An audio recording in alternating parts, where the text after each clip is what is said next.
Hey guys, welcome to my channel. Today's video is going to be a collage of stories, and I don't even think collage is the right word to use for this, but I'm going to be looking into 6 different, relatively short crime cases, and by short I basically just mean that there's only a couple of paragraphs of information for each of these cases. Because last week's upload took quite a while to research and put all together, I thought it would be fun to look at some light-hearted crime cases, if you can even call these cases lighthearted. Just a quick side note before we jump into this video, I was able to find some photos for some of these cases, and a few of them are a little bit graphic.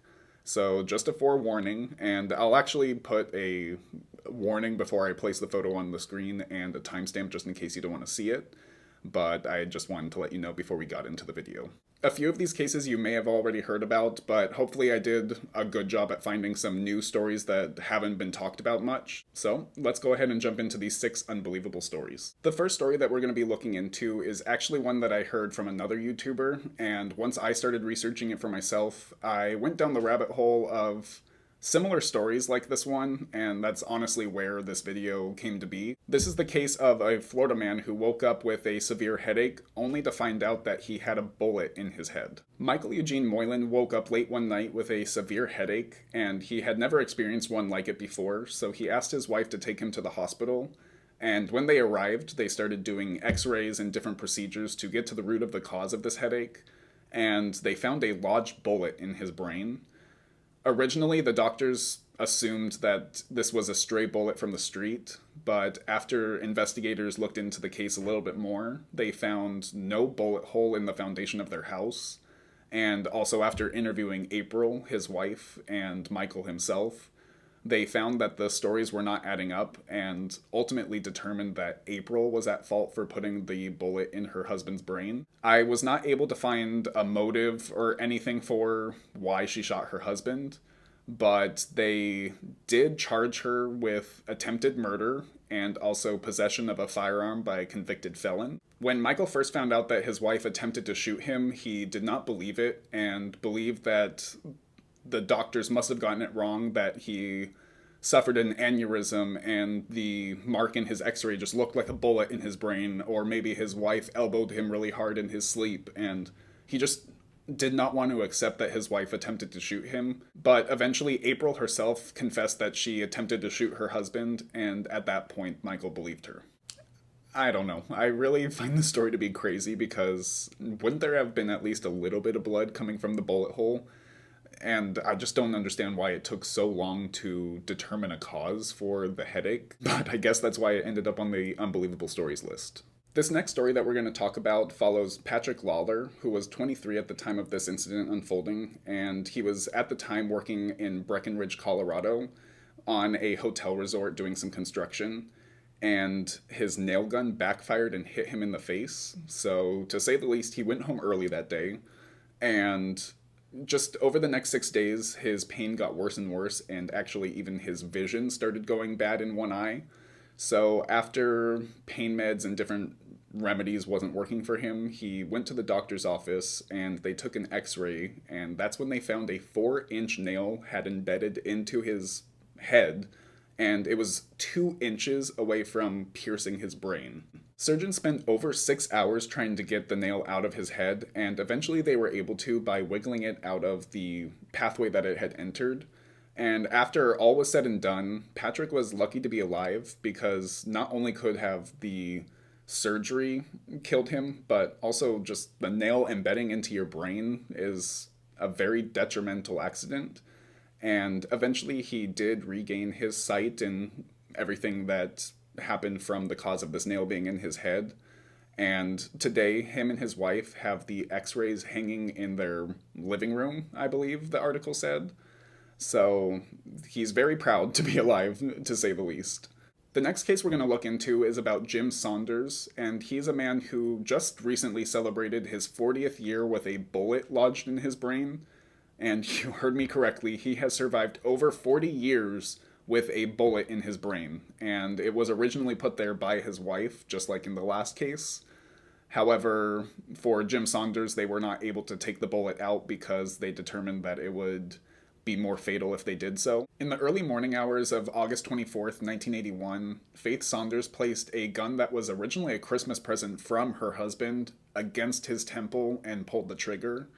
But unbeknownst to her, the bullet lodged between the two halves of his brain and he survived. After shooting her husband, she claimed that she drove around the neighborhood for about an hour in order to let him die.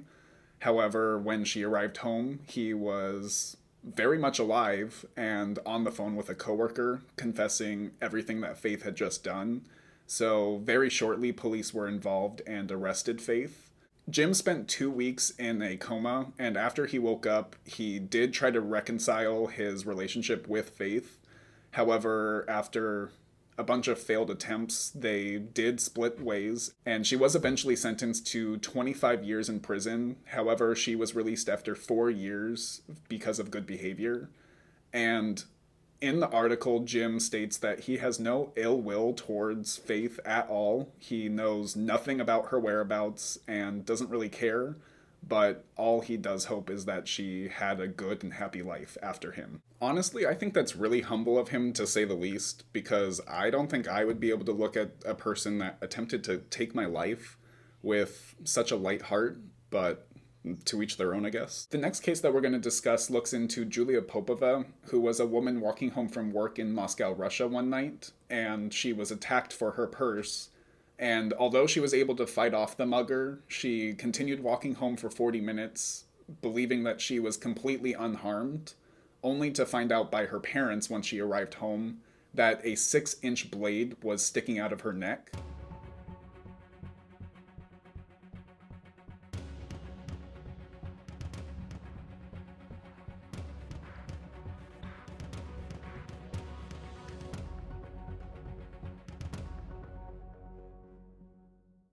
She was rushed to the hospital, and doctors determined that Julia was lucky to be alive because the blade came a fraction of an inch from severing her spinal cord and other major arteries, and really the only damage to her body was a little bit of damage to the bone that the knife embedded into. Julia only spent 10 days in the hospital recovering from this attack, and since the case unfolded, she has claimed that she suffers no long-term effects, which is miraculous considering how serious this could have been. But unfortunately, I was unable to find any updated information, whether she's still doing okay, because the article I did find was back in 2010. Julia's body definitely had to have gone into shock or something for her not to feel this blade sticking out of her neck. But her story is a good example of why you should always be aware of your surroundings, because it just takes one moment like this where you could lose everything. This next story follows Mr. Osada back in 2007 when he was riding his motorcycle with some of his friends in Tokyo, Japan, and he lost control of his motorcycle when they were going around a curve. Not in the sense of completely wiping out, but he did run into the center median, and when this happened, he claimed that he felt excruciating pain, but he wanted to keep going to get to his destination, and for 2 more miles, he kept driving his motorcycle with no problem, and when he arrived, he realized that his right leg had been completely severed from the knee down. And a couple minutes later, one of his friends that was also riding a motorcycle came up with the other half of his leg, and that's when they rushed him to the hospital to try to reconnect the leg. I read multiple articles. One article said they were not able to reconnect the leg, but another article said there was no reports of whether they were able to or not, but I think it's safe to say that they were not able to reconnect the leg. Just like Julia's case, I think Mr. Osada's body went into shock, and that's how he was able to keep driving for 2 more miles before noticing his leg was missing.